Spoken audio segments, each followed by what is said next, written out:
I don't see how they could possibly pick anyone else but you."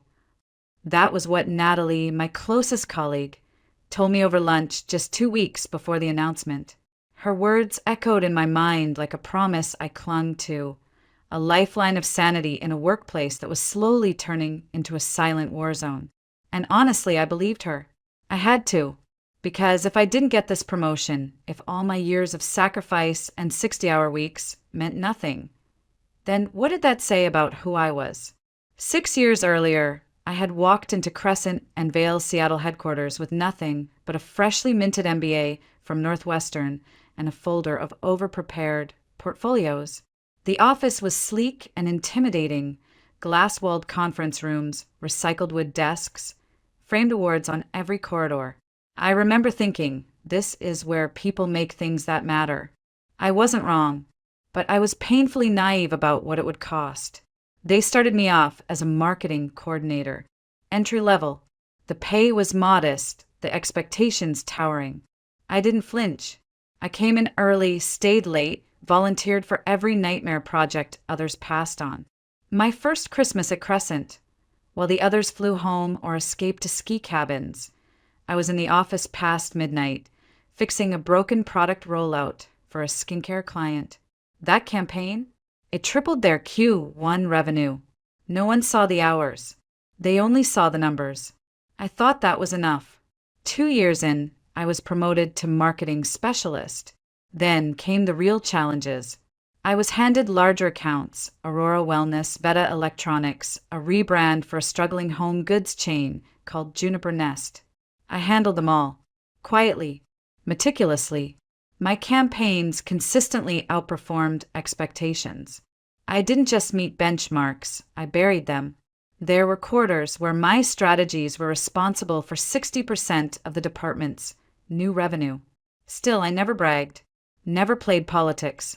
I believed, foolishly, that results would always speak louder than handshakes. I wasn't entirely alone in that belief.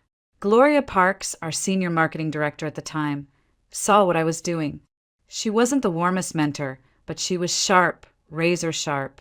She once told me over bitter office coffee, "Sabrina, there are 2 kinds of talent, the kind that makes noise and the kind that builds empires in silence. You're the second kind. Don't forget it." I never did. When Gloria announced her upcoming retirement, I felt a jolt of something between excitement and dread. The position she'd built, her legacy was opening. She pulled me aside the same day, her tone unusually soft. "I've already told Gerald your name needs to be at the top of the list. You're ready." Gerald Monroe, our department head, had always been cordial but distant with me. Still, if Gloria vouched for me, I felt my chances were solid. I started preparing that night.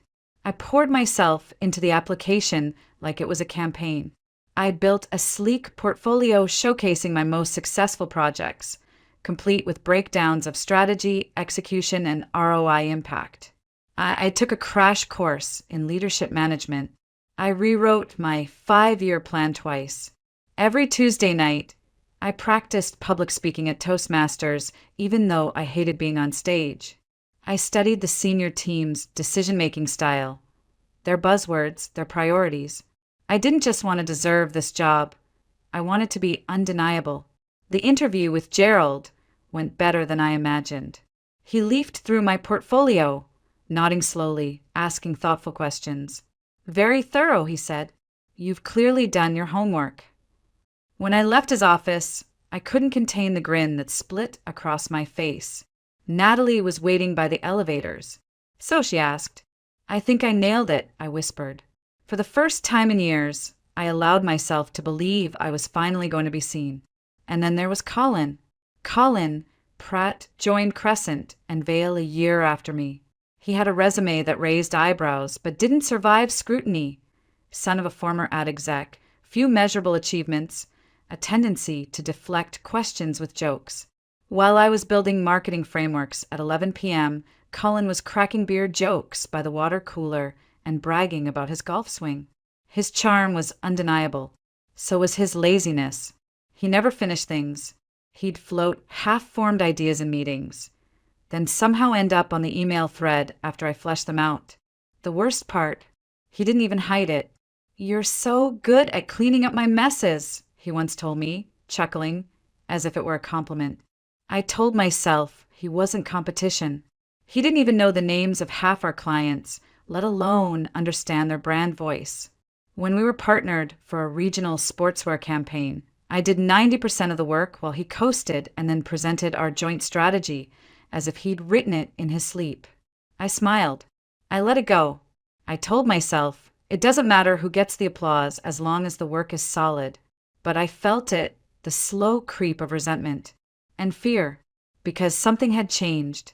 Colin had started showing up early, unusual for a guy who once clocked in at 9:45 for an 8:30 shift. He joined meetings he used to skip. He asked me strange questions about my strategies. "Just trying to learn from the best," he'd say with that damn smirk. And Gerald, our stone-faced, unreadable boss, was suddenly patting him on the back after meetings. Literally.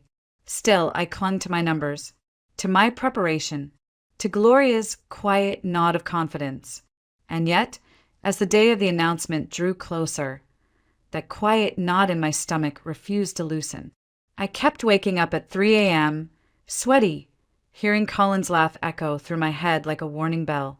I didn't know it yet, but I was walking into a battle I hadn't even realized had begun. The morning of the announcement, I arrived at the office before sunrise.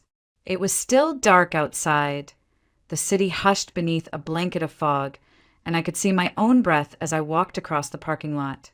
I wore my navy blue suit, the one I saved for pitch meetings and high-stakes interviews, and had gone for a soft wave in my hair, something that said both confident and composed. I sat at my desk, eyes scanning the department's Q2 projections one last time, even though no one had asked for them. I just needed something to hold on to, something real. By 8:45 a.m., the conference room was full. Gerald stood at the front with Lillian Cross, our CEO, beside him, a surprise. Lillian rarely appeared at internal announcements. Her presence sent a ripple of speculation through the team. Maybe they were restructuring. Maybe someone from outside was joining. But deep down, I still believed the moment was mine. I sat near the front, across from Natalie, who gave me a reassuring smile. Colin arrived late, of course, wearing a new gray suit and carrying a coffee he didn't even bother to hide. He shot me a look, half amusement, half something unreadable, and took the last seat along the wall. "Good morning, everyone," Gerald began, his voice smooth, practiced. "As you know, today marks a turning point for our marketing team. After an incredible 14-year tenure, Gloria Parks has officially retired. Her contributions have shaped who we are. Her shoes are not just big, they're nearly impossible to fill." Polite applause followed. I clapped, too, forcing a smile. My heart was thudding in my chest, each beat louder than the last. Gerald continued. "We conducted an extensive review of both internal and external candidates. We looked for someone with vision, creativity, leadership, someone who embodies our culture." This was it. I straightened my posture, ready to stand when he said my name. "I'm delighted to announce," Gerald said, pausing for effect, "that our new senior marketing director will be Colin Pratt." For a second, I thought I had misheard him. The room burst into applause, but the sound was muffled like I was underwater. My field of vision narrowed until I could only see Gerald's face. His smile confirmed it. No mistake. Colin was already rising, straightening his tie like he'd practiced the move 100 times. He reached the front and shook Gerald's hand with a grip too strong, too eager. I couldn't move. My legs felt anchored to the floor. My lips curled into a smile, muscle memory taking over. But inside, something cracked. Something deep. Then Colin turned toward me. "I especially want to thank Sabrina Lee," he said into the microphone, and every pair of eyes in the room turned to me. "Your work ethic, your dedication, it's been an inspiration. I've learned so much from you." I stared at him, jaw clenched. The audacity. He had taken credit for my campaigns, my strategies, my nights and weekends and holidays, and now he stood there, thanking me, as if my efforts had merely groomed him for greatness. And no one in that room called it out. When the meeting ended, I barely heard the congratulations, the murmurs of surprise. Natalie gave me a hug and whispered, "This doesn't make sense." Dylan Shaw shook his head. "Everyone thought it was yours." I nodded, smiled, said thank you, said I was fine. I wasn't. The moment I could, I bolted for the restroom, locked myself in the last stall, and only then, only behind that cold metal door did the tears fall. Silent, hot, and unstoppable. My brain raced. Had I done something wrong? Had I misread every signal? What did Colin have that I didn't? Connections? Charisma? The right jokes? My 5-year strategic plan was praised in the interview. My campaigns had the highest ROI in the department. My client feedback was impeccable. What else could I have done? I didn't have answers. Only rage. And shame. Back at my desk, Gloria was waiting. Her expression was thunderous. "This is nonsense," she said, voice low, furious. "You should have gotten that role. Everyone knows it." I tried to smile. Apparently not everyone. "I'm speaking to Gerald," she said. "This can't stand." "Please don't," I replied quickly. "I need to understand what happened first, but thank you. It means a lot that you believe in me." After she left, I sat frozen in my chair. My screen glowed with unread emails. I couldn't process anything. The world felt surreal. I had been working for this promotion for years. I had made sacrifices, skipped vacations, canceled birthdays, lost sleep, lost balance.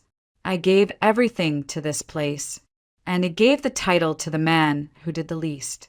But what I didn't know yet was that losing that title wasn't the worst part. The worst part was still coming, because Colin hadn't just taken the promotion. He was about to take everything else, too. Colin moved into his new office the very next day. Corner suite, floor-to-ceiling windows, leather chairs no one had ever touched before. I passed by the glass wall once and saw him leaning back like he was already bored with the view, feet up, laughing on the phone. His nameplate had been swapped in so fast it felt rehearsed, like they'd been waiting for this. And I was still at my same desk, open space, no privacy, next to the copy machine that whined every time someone scanned. I told myself it didn't matter, title or not. I would continue doing good work. I would prove them wrong with results. Then came the first email. "Sabrina, quick favor. Could you take a look at the campaign outline for Aurora Wellness? Want to make sure it's clean before I send it to the board." That outline was mine. I had drafted it 3 weeks ago, anticipating a new leadership vision. I'd refined it, tested the language, vetted the tone with 2 focus groups. Colin hadn't touched it once, but now, apparently it needed to look like his. I replied simply, "Sure." Then I opened a folder on my desktop and named it CIA, just in case. Inside, I started saving everything. That day was just the beginning. Within a week, Colin had established a routine. He'd pop into my inbox mid-afternoon with messages like, "Can you polish this for the client deck?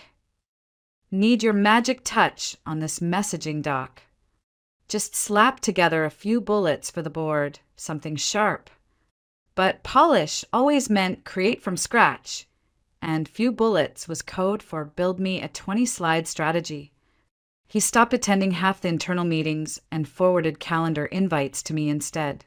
"Loop me in if anything urgent comes up," he'd say, as if I were his assistant. At first, I complied, not out of fear, but out of instinct. I was raised to believe that doing the work well was what mattered, that your contributions would shine through if you were diligent, humble, and smart. I didn't realize I was being erased in real time. Then came the Nutriderm campaign. It was a massive pitch, one of our highest value prospects. I'd done everything: market research, positioning, creative concepts, digital flow mapping. I even built the prototype user journey. The client was impressed with our initial proposal and scheduled a second round presentation. The night before the big day, Colin called me into his office. Just need to make sure we're aligned, he said, gesturing to the chair across from his. So we present a unified vision. I spent nearly 2 hours walking him through every slide, every data point, every rationale. At the end, he leaned back and said, "Wow, you really put in the work, Sabrina. Great job." Then, with zero irony, "But I'll take the lead tomorrow. Optics." I didn't respond. I just nodded, left his office, and sat at my desk for 20 minutes, staring into nothing. The next morning, I sat silently in the back of the conference room as Colin presented my strategy like it was born from his head.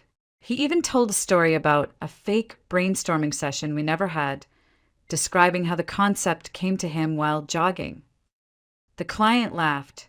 Lillian nodded in approval. Gerald looked pleased.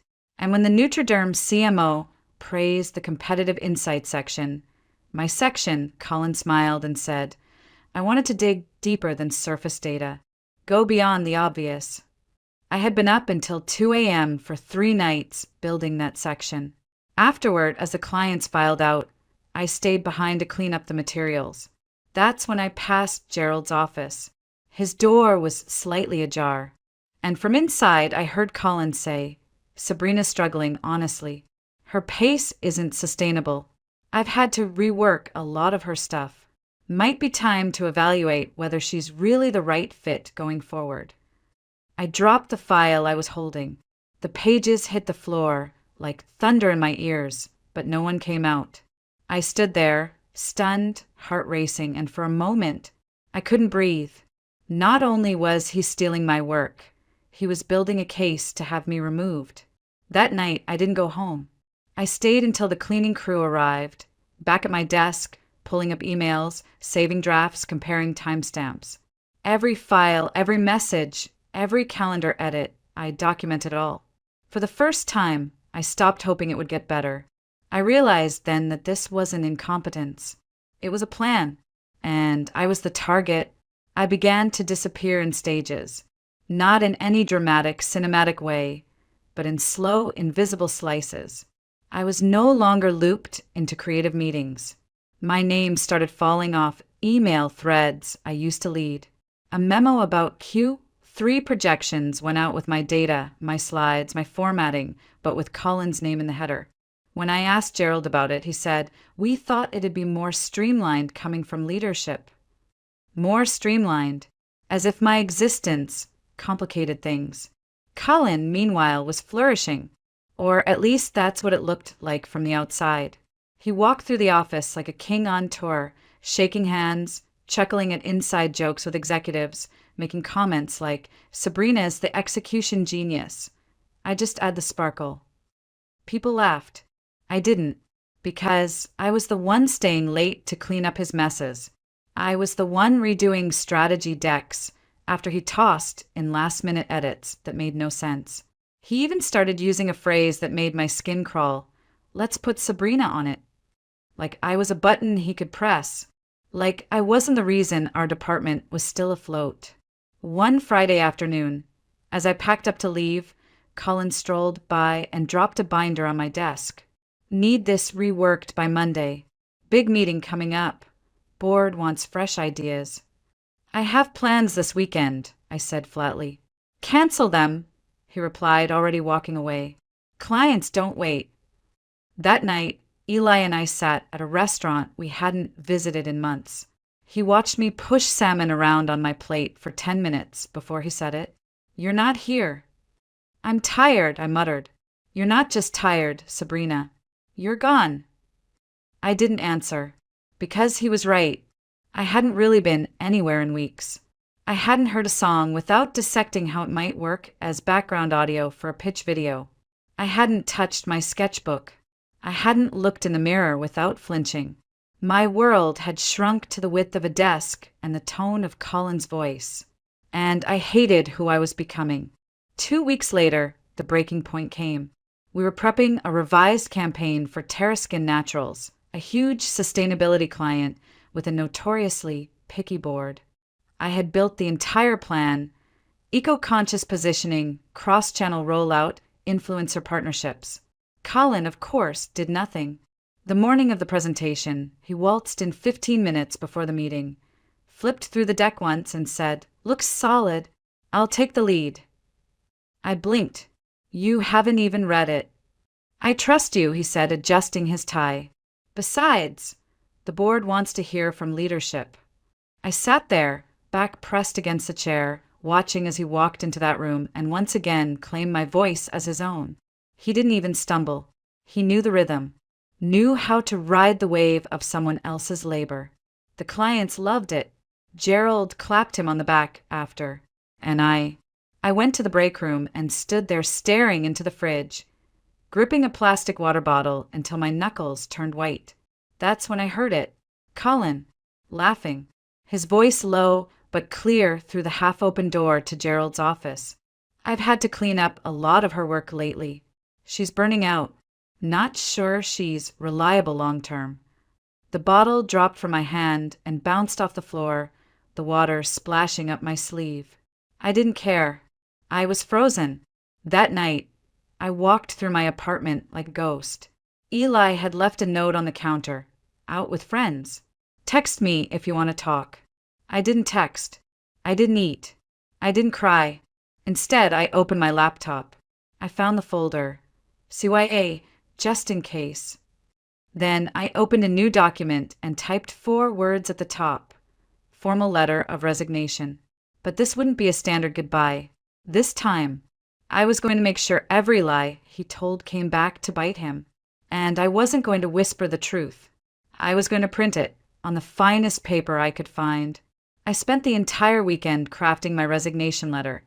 Not just the kind you submit through HR, not the soft, diplomatic script that leaves doors open. This one had layers. The first page? Professional, polished, courteous. It thanked Crescent and Vale for the opportunity, for the growth, for the lessons. It wished them continued success. But the attachment? That was a warhead. I titled it Supplementary Documentation Regarding Resignation. Inside were neatly categorized sections. Email threads where Colin had assigned me tasks that mirrored his deliverables. Screenshots showing him asking for feedback, only to present my exact wording to clients. Time-stamped project files with my name in the metadata and his name on the final slides. I included side-by-side comparisons of strategy decks, his versus mine. They were identical, minus one thing, his initials in the footer. And then, buried near the end, was the clincher, a budget discrepancy. Weeks earlier, while reviewing the Terraskin campaign numbers, I'd found something odd. A $4,500 invoice for external creative consulting, billed to a firm Colin had casually mentioned was run by a friend. The work had never materialized. The deliverable was one vague infographic I'd created myself. I'd saved that too, along with the invoice and payment record. At the very bottom of the packet, I added one final paragraph. Copies of this documentation have been securely sent to Human Resources and the Board of Directors, as per Crescent and Vale's whistleblower policy. I am prepared to discuss these concerns further, if contacted. Otherwise, this letter will serve as both a formal resignation and a closing of all active obligations. I signed it, scanned it, printed it on heavy linen paper. Tuesday morning, I dressed like armor, black blouse, tailored blazer, hair pulled back so tightly it hurt. I walked into the building at exactly 9:55 a.m. and headed straight to Gerald's office. "Make it quick," he said, barely glancing up. "I got a call with New York in 10. I placed the envelope on his desk without a word. "What's this?" he asked. "My formal resignation," I said evenly. "Effective 2 weeks from today." He blinked, finally meeting my eyes. "Is this about the promotion?" "Because if it is, Sabrina, it's about integrity," I interrupted. "I've outlined the specifics inside." He gave a tight, skeptical chuckle and opened the letter, flipping casually through the first page. Then he reached the packet. His face shifted, eyes narrowing, lips parting, flipping faster now, page after page, color draining from his cheeks. Then he stopped, The page with the invoice. He looked up. What is this supposed to mean? It means everything in that file is true and verifiable, I said calmly. You can't just send things to the board, he said, rising voice tight. There's a process. There's also a whistleblower clause, I said, meeting his gaze. And as department head, you qualify as senior management. He was silent for a long moment. Then he changed tactics, sat back down, voice smooth. Look, Sabrina, maybe we can fix this. Would you consider staying? A promotion, a pay bump, your own team. I shook my head. You don't understand. I'm not negotiating. I'm done. At least withdraw the board complaint, he pressed. Let us handle it internally. I smiled, but there was no warmth in it. They already have the file. So does HR. This isn't just my goodbye. It's my receipt. His expression soured. You realize this burns bridges, don't you? I have contacts across this industry. I'm counting on that, I replied, voice low, because now they'll know what kind of leadership Crescent and Vale rewards. I turned and walked out. My heart was pounding, my palms slick. But I didn't stop. Back at my desk, I began packing up my personal items. Natalie appeared seconds later, her eyes wide. What did you do? I shrugged, told the truth. Moments later, Colin sauntered over, his smile a little too casual. Heard a rumor. You're quitting. I am. Finally realized this wasn't your league. I met his gaze. No, Colin. I finally realized I deserved better than watching someone else take credit for my work. Then I leaned in, just enough to watch the smirk falter. And you might want to prepare for your meeting with the board this afternoon. I hear they've got questions about the Terraskin budget. He went pale, and I walked to the elevator with my box of belongings and didn't look back. By the time I reached the parking garage, my phone had already lit up with 5 messages. Natalie, Dylan, even Gloria. What happened?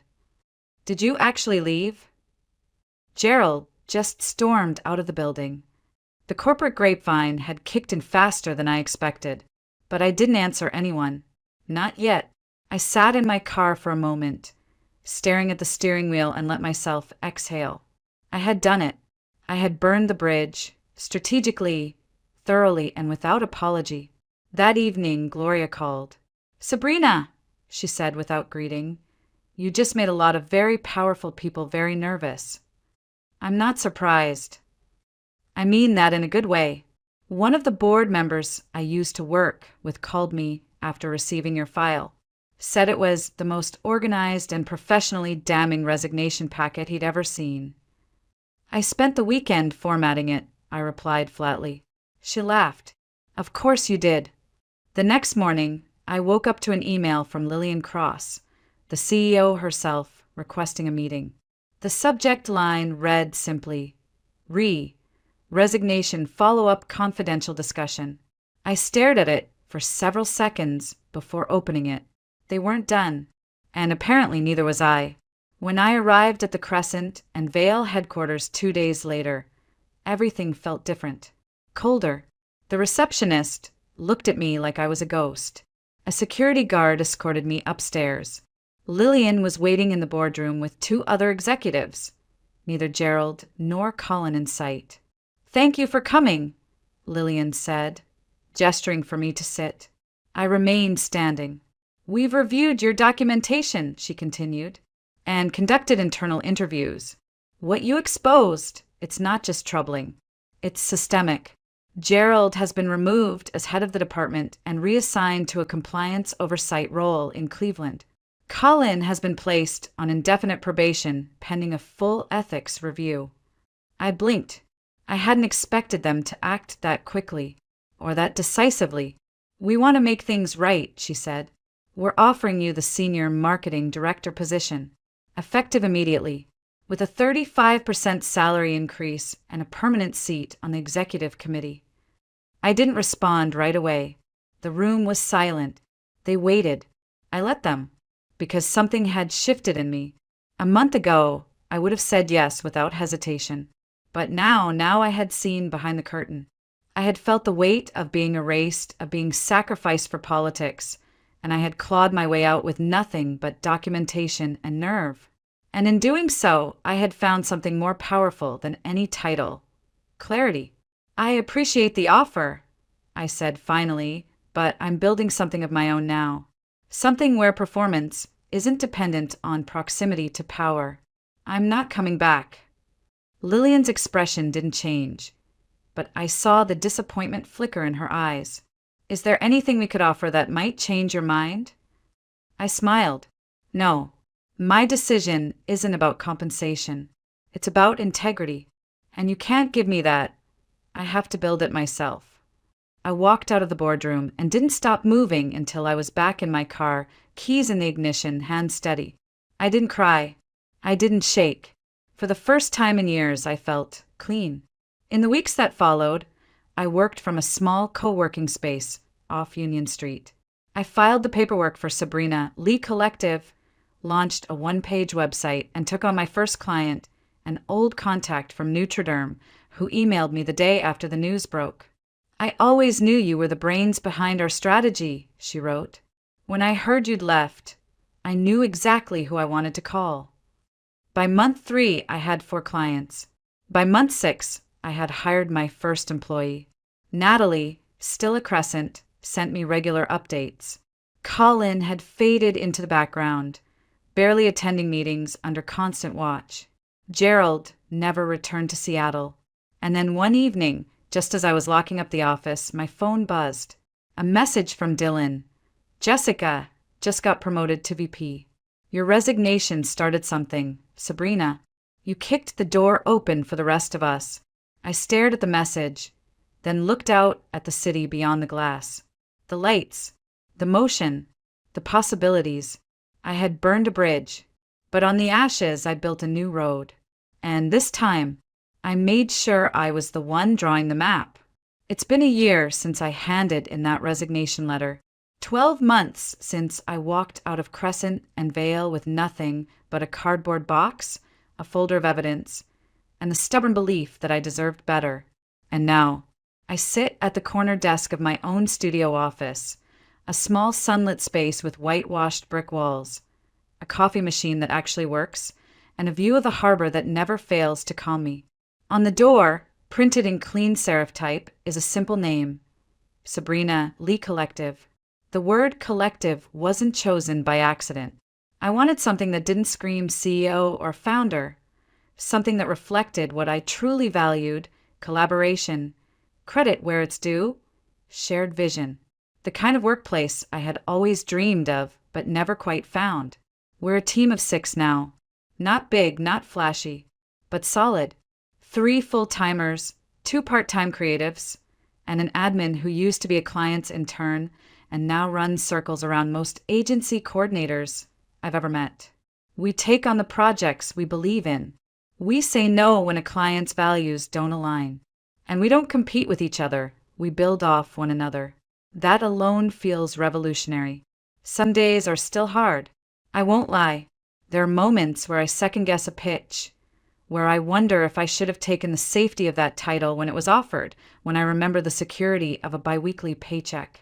But then I open a proposal, see my team's names listed on the cover in equal font size, or hear a junior associate confidently present an idea I watched them nurture from scratch, and I know I made the right choice.